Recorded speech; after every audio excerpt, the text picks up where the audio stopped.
L'or des Belges est un diptyque de bande dessinée. Inspiré d'un fait historique réel, le transfert tumultueux des réserves d'or de la Banque nationale de Belgique pendant la Seconde Guerre mondiale pour les soustraire aux nazis, cette série mêle aventure, espionnage et drame géopolitique dans un cadre africain.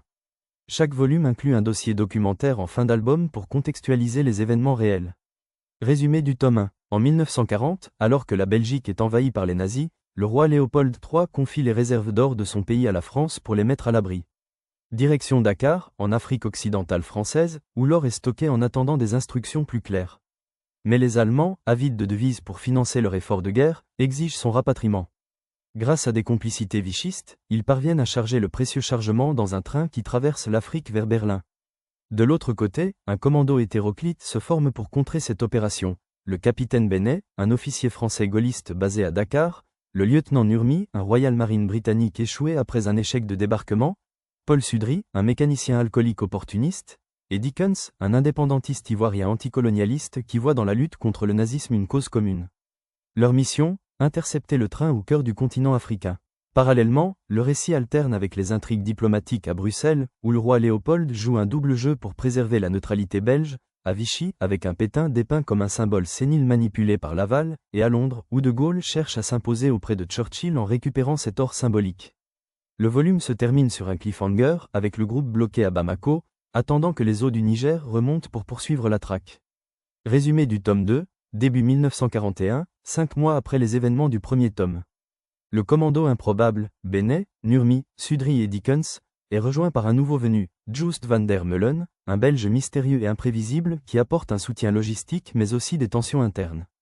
À Bamako, il ravitaille et croise un couple de touristes belges suspects, tandis que le convoi allemand est ralenti par les basses eaux du fleuve Niger. Dickens propose de construire des pirogues pour contourner le blocage et lancer une offensive fluviale.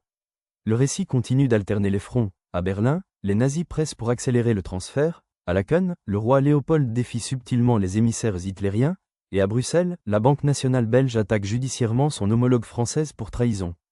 Le groupe hétéroclite affronte trahison, embuscade et alliance précaire avec des autochtones, culminant en une confrontation finale pour empêcher l'or d'atteindre l'Europe.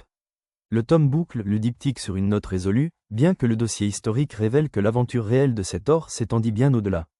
Analyse globale. L'or des Belges est une réussite en tant que BD d'aventure historique, en traitant d'un épisode méconnu de la guerre, le pillage des réserves monétaires des pays conquis et les enjeux coloniaux en Afrique. Le scénario de Boisserie et Guillaume excelle dans la densité narrative, entremêlant faits réels, le transfert réel de 198 tonnes d'or belge via le Congo et l'Afrique occidentale, et fiction rocambolesque avec des clins d'œil à des figures historiques comme De Gaulle, Churchill ou Pétain. Cette structure polyphonique crée une toile géopolitique riche, soulignant les trahisons vichistes, l'anticolonialisme naissant et la réelle-politique belge. L'humour, souvent noir, allège les drames sans les trivialiser, rendant l'ensemble captivant et pédagogique. Côté dessin, Stéphane Brangier livre un travail expressif et dynamique. Ses planches, en style semi-réaliste avec des hachures dynamiques, capturent l'atmosphère moite de l'Afrique des années 40, les explosions de violence et les portraits nuancés. Dickens, en indépendantiste charismatique, vole la vedette. Les couleurs chaudes, ocre et vert luxuriant, renforcent l'exotisme, tandis que les scènes d'action, poursuites en train, embuscades fluviales, sont fluides et cinématographiques, évoquant des affiches de films d'aventure des années 80.